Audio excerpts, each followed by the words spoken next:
આજે હું આડેસરના બાજુમાં આવેલું સણવા ગામમાં આવ્યો છું. અહીંયા પણ એક નાની મિસ્ટેકના કારણે ગીતાબેનનો હાથ ભાગી ગયો. પ્લાસ્ટિકની ખુરશી ઉપર ચડીને કોઈ પંખો સાફ ના કરે, પણ ગીતાબેને કરે. બરોબર, તો ગીતાબેને એની સજા એમને મળી.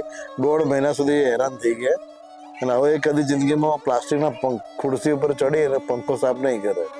કેમ કે આ બધી બાબતો ઘણીવાર એ હાથ ભાગી ગયો.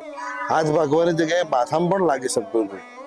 ગીતાબેન જ્યારે પડી જાય છે તો આજુબાજુમાં એટલી મોટી હોસ્પિટલો નથી અહીંયા, પણ પ્રભુભાઈ ડૉક્ટર પ્રભુભાઈ ચૌધરી આડેસરની અંદર કૃષ્ણા હોસ્પિટલ દર શનિવારે હાજરી આપે છે. એના જ કારણે ગીતાબેનને તાત્કાલિક સારવાર મળી.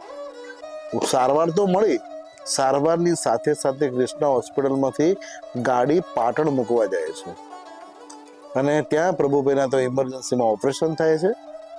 ઓપરેશન મોટું હોય કે નાનું, દુખાવો હોય જ, અને એ દુખાવાથી મુક્તિ મળે છે ગીતાબેનને અને 1.5 મહિના પછી એ પોતાનું જીવન સામાન્ય રીતે જીવી શકે છે.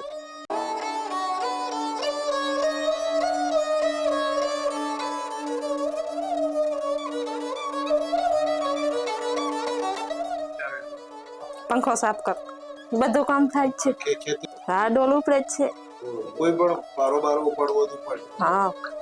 ભરતભાઈ ચૌધરી સણવા પંખો સાફ કરતો તે ખુરશી રહી ગઈ ને આમ બાજુમાંથી પડી ગયો, લથડી ગયો, પગ મુકાઈ ગયો, આમ રહી ગયો. શરીરનું વજન બધું હાથ ઉપર આવ્યું. તકલીફ પડી છે, રાડો પડતા હોય રે, બહુ રાડો રાડ છે. તાત્કાલિક દવાખાને લઈ હોય દવાખાને ના, પેલો જોતો આ છોકરો જોતો આડી વાળો કામ, મારું કામ નહીં, પાટણ જાવ. પછી ઈ ડોક્ટર આ ને ઈ મારી ગાડી છે કે અમે લઈને જઈએ. ગાડી આપી. આડીહરમાં દવાખાનું બન્યું, લાભ મળ્યો. પડ્યા એવાના અમે દવાખાને લઈ ગયા તો એમાં લાભ મળ્યો અને એને ગાડી હુંપરત કરી, વગર ભાડે એને ગાડી હુંપરત કરીને કે આ તમે પાટણ જાઓ. અને આ આખો લાભ મળ્યો અમને, બહુ લાભ મળ્યો. એમ માનો ને તમે. 2 કલાક વાટ જોવો, પછી રાતે ઓપરેશન એને કર્યું. હવે તો બધું કપલેટ, ભેંસું બધું ધોઈ લે, લુગડા ધોઈ લે, રાંધી લે. આડેસર જોડે સણવા ગામના વતની ગીતાબેન ચૌધરી કામ કરતા કરતા કંઈક પંખો સાફ કરતા હતા અને ખુરશી ઉપરથી પડી જવાથી હાથમાં ફ્રેક્ચર થયું. એમને ઇન્ટ્રા આર્ટિક્યુલર ડિસ્ટલ રેડિયસ ફ્રેક્ચર કહેવાય. એમાં આપણે પ્લેટ મૂકી અને ઓપરેશન કર્યું. હમણાં રિસેન્ટલી લગભગ 15 દિવસ પહેલાં મેં જોયું. એમને બહુ સારું છે, બધું કામ કરે છે, ખેતરનું કામ કરે છે, ખેતીનું કામ, ભેંસો દોવાનું કામ, ઓલ ઓવર એમની મુવમેન્ટ જે કોઈ બધું સારું છે. એ તમારા આશીર્વાદ સાહેબ.